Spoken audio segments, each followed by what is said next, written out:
بسم اللہ الرحمن الرحیم۔ السلام علیکم ورحمۃ اللہ وبرکاتہ۔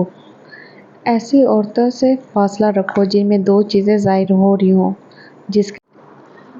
جس کے لباس میں اس کا بدن ظاہر ہو رہا ہو اور بولتے وقت اس کی بد اخلاقی ظاہر ہو رہی ہو۔ جو عورتیں چہرے پر زیادہ بھانپ لیتی ہیں وہ جلدی بری نظر آنے لگتی ہیں۔ جس عورت کو تھوڑا سا کام کر کے تھکاوٹ ہو جاتی ہو وہ روزانہ 4 کھجوریں کھائے۔ جو عورتیں دوپہر کے وقت زیادہ سوتی ہیں وہ جلدی بوڑھی ہو جاتی ہیں، اسی لیے دوپہر کو بس کچھ دیر ہی سونا چاہیے۔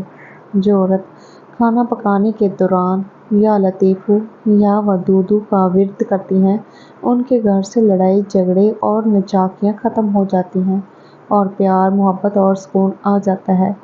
جو کھانے کو تیزی سے نگل جاتے ہیں اور اچھے طریقے سے چبا کر نہیں کھاتے ان کا پیٹ پھول جاتا ہے۔ نہانے کے بعد ایک گلاس پانی پینے سے ہائی بلڈ پریشر کا خاتمہ ہو جاتا ہے۔ برتن دھوتے وقت نمک کا استعمال کر لیا کرو، برتن جلدی دھل جائیں گے۔ جو کم سنتا ہو اس سے تیز آواز میں بات چیت کرنا صدقہ ہے۔ خارش کو دور بھگانا ہے تو ناریل کے تیل میں کافور شامل کرکے متاثرہ جگہ پر لگاؤ۔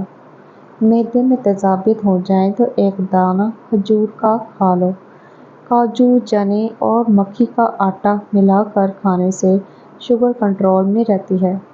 کھانا کھاتے ٹائم بھوک باقی ہو تو کھانے سے پیچھے ہٹ جاؤ، تمام بیماریوں کا علاج ہے۔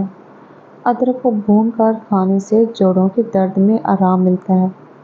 جن لوگوں کا ہاضمہ ٹھیک نہ رہتا ہو ان کو روزانہ گنے کا رس پلاؤ۔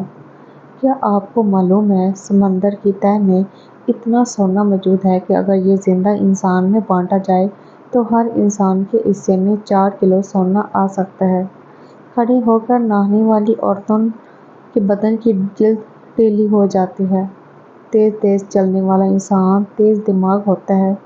رات کے وقت پیٹ پر تکیہ رکھ کر سونے سے قبض سے نجات مل جاتی ہے۔ سوڈے والے مشروب زیادہ استعمال کرنے سے دل کمزور ہونے کا خدشہ ہے۔ جن لوگوں کے ناک کے بال بڑھتے ہیں وہ بیماریوں میں گھرے رہتے ہیں۔ ویڈیو اچھی لگے تو چینل کو سبسکرائب اور لائک لازمی کریں۔